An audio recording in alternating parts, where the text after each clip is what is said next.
بسم اللہ الرحمن الرحیم۔ السلام علیکم ورحمۃ اللہ وبرکاتہ۔ معزز خواتین و حضرات، سیرت خاتم الانبیاء محمد مصطفیٰ صلی اللہ علیہ وسلم حضرت ابو ذر غفاری رضی اللہ عنہ اپنے اسلام لانے کا واقعہ بیان کرتے ہوئے فرماتے ہیں، حضرت صلی اللہ علیہ وسلم پر وحی آنے سے بھی 3 سال پہلے سے میں اللہ تعالیٰ کے لیے نماز پڑھا کرتا تھا، اور جس طرف اللہ تعالیٰ میرا رخ کر دیتے ہیں اسی طرف چل پڑتا تھا۔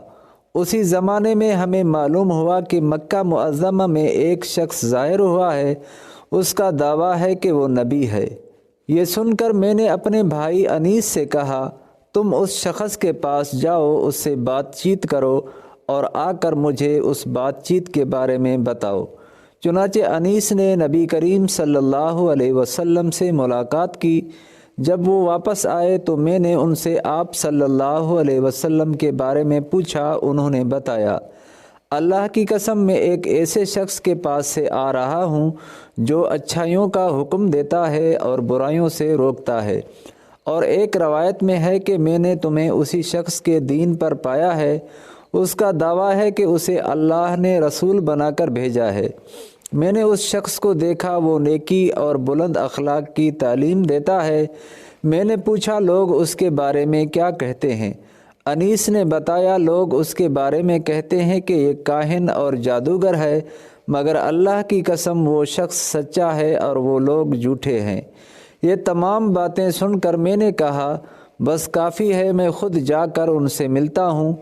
انیس نے فوراً کہا، ضرور جا کے ملو، مگر مکہ والوں سے بچ کر رہنا۔ چنانچہ میں نے اپنے موزے پہنے، لاٹھی ہاتھ میں لی اور روانہ ہو گیا۔ جب میں مکہ پہنچا تو میں نے لوگوں کے سامنے ایسا ظاہر کیا جیسے میں اس شخص کو جانتا ہی نہیں اور اس کے بارے میں پوچھنا بھی پسند نہیں کرتا۔ میں 1 ماہ تک مسجد حرام میں ٹھہرا رہا۔ میرے پاس سوائے زمزم کے کھانے کو کچھ نہیں تھا۔ اس کے باوجود میں زمزم کی برکت سے موٹا ہو گیا۔ میرے پیٹ کی سلوٹیں ختم ہو گئی۔ مجھے بھوک کا بالکل احساس نہیں ہوتا تھا۔ ایک رات جب حرم میں کوئی طواف کرنے والا نہیں تھا، اللہ کے رسول ایک ساتھی ابو بکر رضی اللہ عنہ کے ساتھ وہاں آئے اور بیت اللہ کا طواف کرنے لگے۔ اس کے بعد آپ نے اور آپ کے ساتھی نے نماز پڑھی۔ جب آپ نماز سے فارغ ہو گئے تو میں آپ کے نزدیک چلا گیا اور بولا، السلام علیک یا رسول اللہ، میں گواہی دیتا ہوں کہ اللہ تعالیٰ کے سوا کوئی عبادت کے لائق نہیں، اور یہ کہ محمد صلی اللہ علیہ وسلم اللہ کے رسول ہیں۔ میں نے محسوس کیا حضور نبی کریم صلی اللہ علیہ وسلم کے چہرے پر خوشی کے آثار نمودار ہو گئے۔ پھر آپ صلی اللہ علیہ وسلم نے مجھ سے پوچھا، تم کون ہو؟ میں نے جواب میں کہا، جی میں غفار قبیلے کا ہوں۔ آپ نے پوچھا، یہاں کب سے آئے ہوئے ہو؟ میں نے عرض کیا، 30 دن اور 30 راتوں سے یہاں ہوں۔ آپ نے پوچھا، تمہیں کھانا کون کھلاتا ہے؟ میں نے عرض کی، میرے پاس سوائے زمزم کے کوئی کھانا نہیں، اس کو پی پی کر میں موٹا ہو گیا ہوں، یہاں تک کہ میرے پیٹ کی سلوٹیں تک ختم ہو گئی ہیں اور مجھے بھوک کا بالکل احساس نہیں ہوتا۔ آپ نے فرمایا، مبارک ہو، یہ زمزم بہترین کھانا اور ہر بیماری کی دوا ہے۔ زمزم کے بارے میں احادیث میں آتا ہے، اگر تم آپ زمزم کو اس نیت سے پیو کہ اللہ تعالیٰ تمہیں اس کے ذریعے بیماریوں سے شفا عطا فرمائے تو اللہ تعالیٰ شفا عطا فرماتا ہے، اور اگر اس نیت سے پیا جائے کہ اس کے ذریعے پیٹ بھر جائے اور بھوک نہ رہے تو آدمی شکم سیر ہو جاتا ہے، اور اگر اس نیت سے پیا جائے کہ پیاس کا اثر باقی نہ رہے تو پیاس ختم ہو جاتی ہے۔ اس کے ذریعے اللہ تعالیٰ نے اسماعیل علیہ السلام کو سیراب کیا تھا۔ ایک حدیث میں آتا ہے کہ جی بھر کر زمزم کا پینا اپنے آپ کو نفاق سے دور کرنا ہے، اور ایک حدیث میں ہے کہ ہم میں اور منافقوں میں یہ فرق ہے کہ وہ لوگ زمزم سے سیرابی حاصل نہیں کرتے۔ ہاں، تو بات ہو رہی تھی حضرت ابو ذر غفاری رضی اللہ عنہ کی۔ کہا جاتا ہے کہ ابو ذر غفاری رضی اللہ عنہ اسلام میں پہلے آدمی ہیں جنہوں نے آپ صلی اللہ علیہ وسلم کو اسلامی سلام کے الفاظ کے مطابق سلام کیا۔ ان سے پہلے کسی نے آپ صلی اللہ علیہ وسلم کو ان الفاظ میں سلام نہیں کیا تھا۔ اب ابو ذر رضی اللہ عنہ نے آپ صلی اللہ علیہ وسلم سے اس بات پر بیعت کی کہ اللہ تعالیٰ کے معاملے میں وہ کسی ملامت کرنے والے کی ملامت سے نہیں گھبرائیں گے، اور یہ کہ ہمیشہ حق اور سچی بات کہیں گے، چاہے حق سننے والے کے لیے کتنا ہی کڑوا کیوں نہ ہو۔ یہ حضرت ابو ذر رضی اللہ عنہ حضرت ابو بکر صدیق رضی اللہ عنہ کی وفات کے بعد ملک شام کے علاقے میں ہجرت کر گئے تھے۔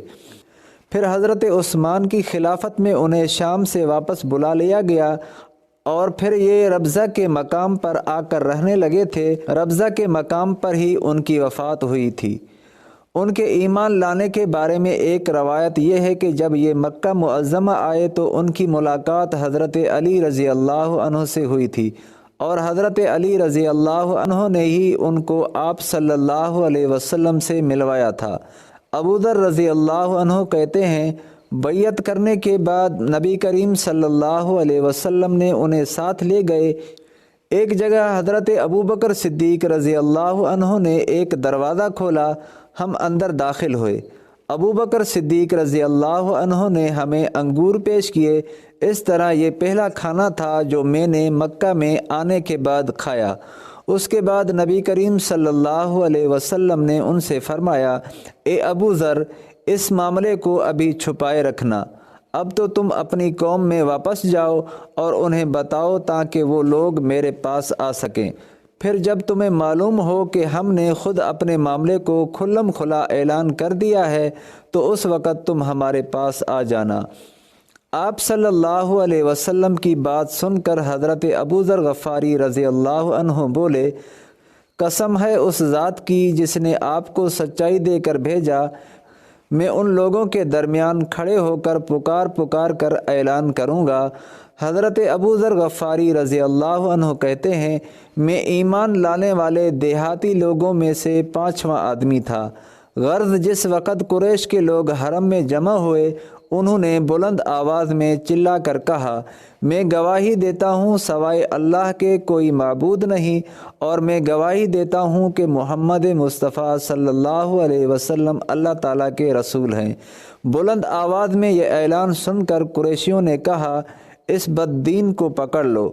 انہوں نے حضرت ابو ذر غفاری رضی اللہ عنہ کو پکڑ لیا اور بے انتہا مارا۔ ایک روایت میں الفاظ یہ ہیں کہ وہ لوگ ان پر چڑھ دوڑے، پوری قوت سے انہیں مارنے لگے، یہاں تک کہ وہ بے ہوش ہو کر گر پڑے۔ اس وقت حضرت عباس رضی اللہ عنہ درمیان میں آ گئے۔ وہ ان پر جکھ گئے اور قریشیوں سے کہا، تمہارا برا ہو کیا تمہیں معلوم نہیں کہ یہ شخص قبیلہ غفار سے ہے؟ ان کا علاقہ تمہاری تجارت کا راستہ ہے۔ ان کے کہنے کا مطلب یہ تھا کہ قبیلہ غفار کے لوگ تمہارا راستہ بند کر دیں گے۔ اس پر ان لوگوں نے انہیں چھوڑ دیا۔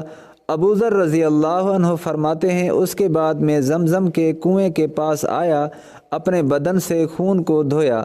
اگلے دن میں نے پھر اعلان کیا، میں گواہی دیتا ہوں کہ اللہ کے سوائے کوئی بھی عبادت کے لائق نہیں، اور محمد مصطفیٰ صلی اللہ علیہ وسلم اللہ کے رسول ہیں۔ انہوں نے پھر مجھے مارا۔ اس روز بھی حضرت عباس ہی نے مجھے اسے چھڑایا۔ پھر میں وہاں سے واپس ہوا اور اپنے بھائی انیس کے پاس آیا۔ انیس نے مجھ سے کہا، تم کیا کر آئے ہو؟ میں نے جواب دیا، مسلمان ہو گیا ہوں اور میں نے محمد مصطفیٰ صلی اللہ علیہ وسلم کی تصدیق کر دی ہے۔ اس پر انیس نے کہا، میں بھی بتوں سے بیزار ہوں اور اسلام قبول کر چکا ہوں۔ اس کے بعد ہم دونوں اپنی والدہ کے پاس آئے تو وہ بولی، مجھے پچھلے دین سے کوئی دلچسپی نہیں رہی، میں بھی اسلام قبول کر چکی ہوں، اللہ کے رسول کی تصدیق کر چکی ہوں۔ اس کے بعد ہم اپنی قوم غفار کے پاس آئے، ان سے بات کی۔ ان میں سے آدھے تو اسی وقت مسلمان ہو گئے۔ باقی لوگوں نے کہا، جب رسول اللہ صلی اللہ علیہ وسلم تشریف لائیں گے ہم اس وقت مسلمان ہوں گے۔ چنانچہ جب رسول اللہ صلی اللہ علیہ وسلم مدینہ منورہ تشریف لائے تو قبیلہ غفار کے باقی لوگ بھی مسلمان ہو گئے۔ ان حضرات نے جو یہ کہا تھا کہ جب رسول اللہ صلی اللہ علیہ وسلم تشریف لائیں گے ہم اس وقت مسلمان ہوں گے، تو ان کے یہ کہنے کی وجہ یہ تھی کہ نبی کریم صلی اللہ علیہ وسلم نے مکے میں حضرت ابو ذر غفاری رضی اللہ عنہ سے ارشاد فرمایا تھا، میں نخلستان یعنی کھجوروں کے باغ کی سرزمین میں جاؤں گا جو یثرب کے سوا کوئی نہیں، تو کیا تم اپنی قوم کو یہ خبر پہنچاؤ گے؟ ممکن ہے اس طرح تمہارے ذریعے اللہ تعالیٰ ان لوگوں کو فائدہ پہنچا دے اور تمہیں ان کی وجہ سے اجر ملے۔ اس کے بعد نبی کریم صلی اللہ علیہ وسلم کے پاس قبیلہ اسلم کے لوگ آئے۔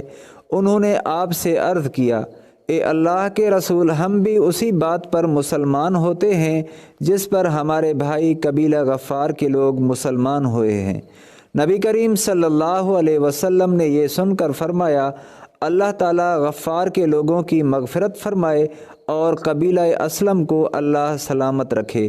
یہ حضرت ابو ذر غفاری رضی اللہ عنہ ایک مرتبہ حج کے لیے مکہ گئے، طواف کے دوران کعبے کے پاس ٹھہر گئے، لوگ ان کے چاروں طرف جمع ہو گئے۔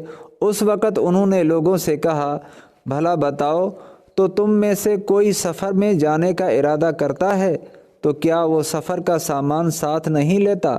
لوگوں نے کہا، بے شک ساتھ لیتا ہے۔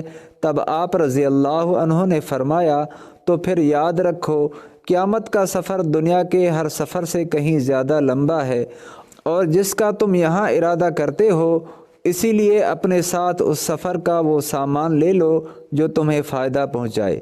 لوگوں نے پوچھا، ہمیں کیا چیز فائدہ پہنچائے گی؟